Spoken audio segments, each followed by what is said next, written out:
देखिए, अगर इस्लामी ममालिक अगर सही तरीके से अगर ऐलान जिहाद कर दे तो ये हमारे लिए बहुत ही बड़ी परेशानी का सबब भी पैदा हो सकता है। लिहाजा जो ममालिक मुस्लिम है और जहाँ शरिया लागू है वहाँ भी अभी इसी तरीके पर जिहाद का ऐलान नहीं हुआ।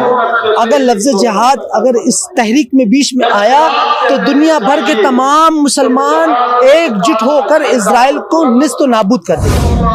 ना इजराइल एक मुल्क है, इजराइल एक कौम है जिसको हिटलर के द्वारा मारे जाने पर फिलिस्तीन ही खालिस एक वो जगह थी जहां पर इनको, इन भूखे नंगे यहूदियों को फिलिस्तीन ने अपनी पनाह में लिया, अपने आगोश में लिया। मुल्क भर में और दुनिया के तमाम ममालिक ने जब इनको लथाड़ा है तब ये यहूदी फिलिस्तीन की जानिब बढ़े हैं। तो वहाँ के रहमदिल मुसलमानों ने इनको अपनी जगह में रहना, खाना पीना दिया। आज ये वही कौम है जिनको रहने के लिए फिलिस्तीन की जगह मिली, लेकिन आज उन्होंने फिलिस्तीन पर ही अपना कब्जा कर लिया।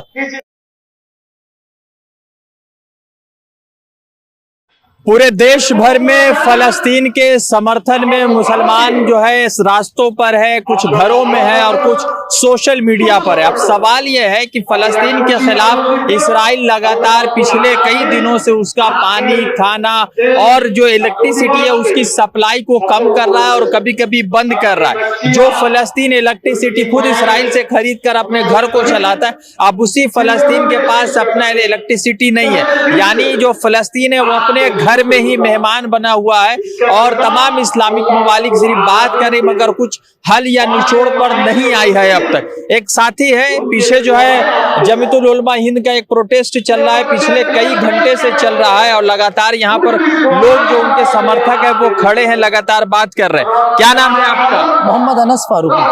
तो अनस साहब, आप इस प्रदर्शन में आए हैं क्या सोच के, क्या समझ के? बिस्मिल्लाहिर्रहमानिर्रहीम। जुल्म के खिलाफ जो आवाजें उठ रही या जो लोग इसराइल का साथ दे रहे हैं और हम देख रहे हैं बज़ाहिर तौर पर कि फिलिस्तीन पर जिस तरह का जुल्म इसराइल कर रही है वो यकीनन सरासर गलत है। और आप देखें कि उसकी हिमायत में हम और तमाम हमारे मुसलमान भाई इज्तिहाद और इज्तिमाई तौर पर मजम्मत और मुतालबा कर रहे हैं।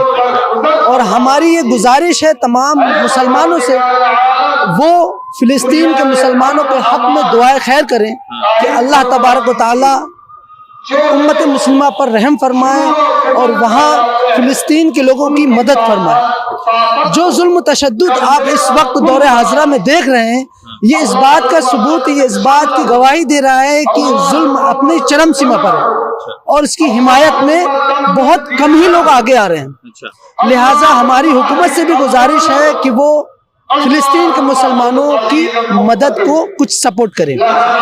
जब फलस्तीन का जो कहाँ देखते हैं, वहाँ के हालात को समझते हैं तो मन में क्या सवाल आता है? वीडियोस देखकर, वहाँ के बच्चों के हाथ कटे हुए देखकर क्या मन में सोचते हैं, क्या समझते हैं? लिहाजा वीडियोस तो हमने बहुत देखी, इस पर गौर व फिक्र भी किया। इस मसले का हल यूं नहीं निकल पाएगा। जैसे बच्चों पर जुल्म तशद्दुद हो रहा है, आप देखें छोटे छोटे मासूम बच्चे जिनका कोई कसूर नहीं है, जिनका किसी भी काम से कुछ लेना और देना नहीं है, वो बच्चे इसकी गिरफ्त में आ गए। वो मासूम जिनको मालूम नहीं है कि वॉर होती क्या है, जंग होती क्या है, जुल्म क्या होता है, आप देखेंगे वो मासूम बच्चे भी हलाक हुए हैं और बहुत ही जुल्म बरपा रहा है इजराइल आम गाजा पट्टी पर, जिससे आम लोग नुकसान उठा रहे हैं। और जो वॉर जो चल रही है उसका अंजाम समझ में नहीं आ रहा है कि आगे चल के क्या होगा। इस्लामिक ममालिक समर्थन में आई है मगर इस्लामिक ममालिक ने ऐसा कोई कदम अब तक नहीं उठाया, ईरान को, लिबनान को छोड़कर, जो इसराइल को ऐसा लगे कि अगर और आगे बढ़ेंगे तो मामलात बिगड़ेंगे।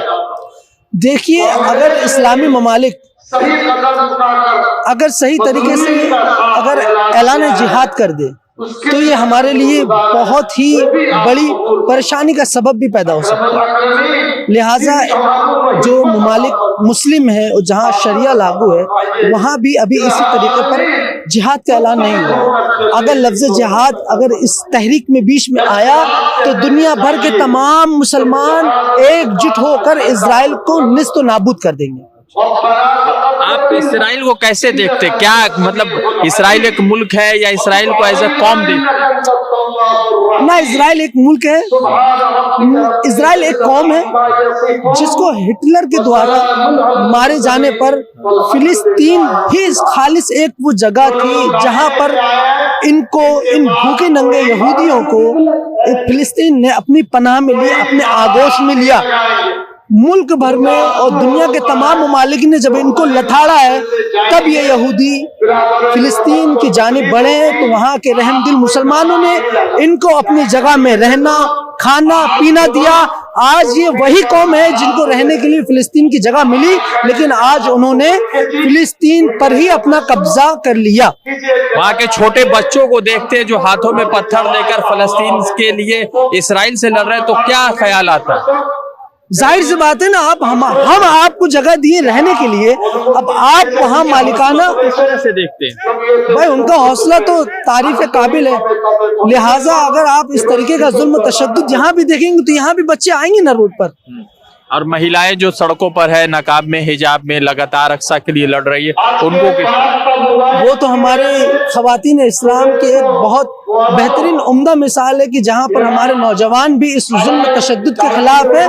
हमारे यहाँ की बच्चियाँ और हमारी यहाँ की लेडीज भी इस जुल्म तशद्दुद के खिलाफ बढ़ चढ़ कर आगे हिस्सा ले रही है। तो पूरे देश भर में लगातार विरोध प्रदर्शन चल रहा है, लगातार फलस्तीन के झंडे भी कुछ लोग लेकर आए और लगातार विरोध प्रदर्शन का माहौल है। इसराइल की तरफ से लगातार गाजा पट्टी में और जो है फलस्तीन के अंदर जो है जुल्म बढ़ता जा रहा है, और उसके बाद ही जो है लगातार तमाम ममालिक, OIC और दूसरे तमाम जो मुल्क है वो सीज फायर की बात कर रहे हैं। आखिर जो है 24 घंटे के अंदर इसराइल ने ये कहा था कि आप जो है जल्द से जल्द जो है अपनी जगह को खाली कीजिए। देखते हैं कि क्या कुछ होता है, मगर इतना जरूर है कि फलस्तीनियों के साथ जो कुछ भी उसी के अपने देश में हो रहा है वो जो है UN के लिए भी सोचने की बात है, और देश भर, दुनिया भर में जो लोग भी अमन पसंद लोग हैं उन तमाम लोगों के लिए सोचना जरूरी है। रज़ा अंसारी की रिपोर्ट। द इंडियन खबर, सच आपके सामने।